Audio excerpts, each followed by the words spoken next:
So here's my hiring workflow for Grumo Media. You have an applicant that is, living their life, but they need more work. This is a contractor that is like, I wish I could work for a great company, and somehow they end up on a website where there is an ad, and they're like, yeah, that sounds like me. I should apply for that job. So they can apply through the website, or eventually, let's say they end up on your website where you have a form. In my case, it's a Google form. Google Forms are free, very easy to embed into a website. In my case, my website is a WordPress website. Boom. So they fill in the form, and the Google form automatically updates a spreadsheet. So that goes to an applicant's spreadsheet. So then what's going to happen is that the HR person, that could be most of the time just you, is going to get a notification, right? Notification that so and so fill in the form. Great, somebody applied for the job. Fantastic. Let's see who is this person. So what you're going to do next is you're going to rate that applicant according to all the criteria that you set for that specific position. You're going to rate that, and then you're going to rate a bunch of candidates. So you're gonna, usually when you put I would say, post a job and wait for like a week or 10 days. You're gonna get a lot of submissions. Typically, you're gonna get maybe from 50 to 100 submissions, and then once you have a good number of submissions, you're gonna rate them all, and then you're gonna start contacting the top candidates. You're going to set an interview, or you're going to ask them a question. You're going to maybe just find out more about them, and then eventually interview them. It's really important that at least you have one face-to-face interaction. Although I must admit that there is a couple of contractors that I never seen their face.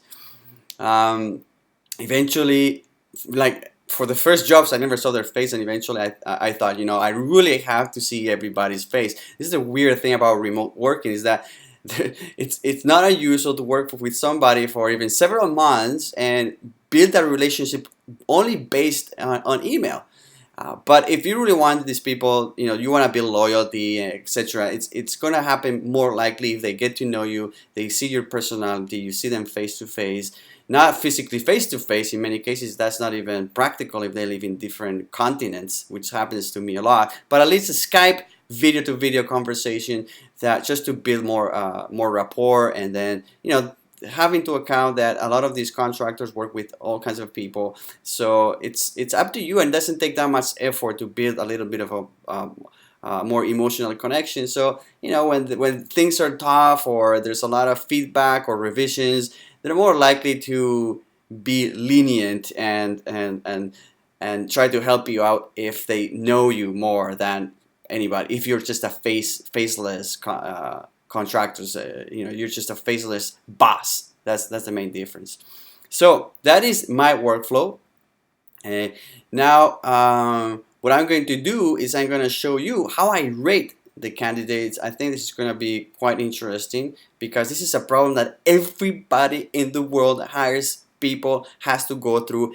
There are systems that you can pay for. You can hire companies that will do a pre-selection for you, but when you're just a one-person individual building a small business, you're going to have to do all of this yourself. And because it's so important to find the right people, I think having a robust system like the one that I have is going to help you save a lot of money and increase the likelihood of finding a really good contractor or contractors for your company. Hey, did you enjoy this video? If you want to see more like this, just subscribe here. If you want a free gift, click here. Yeah. Which one is going to be the one you click? La la la la la la la.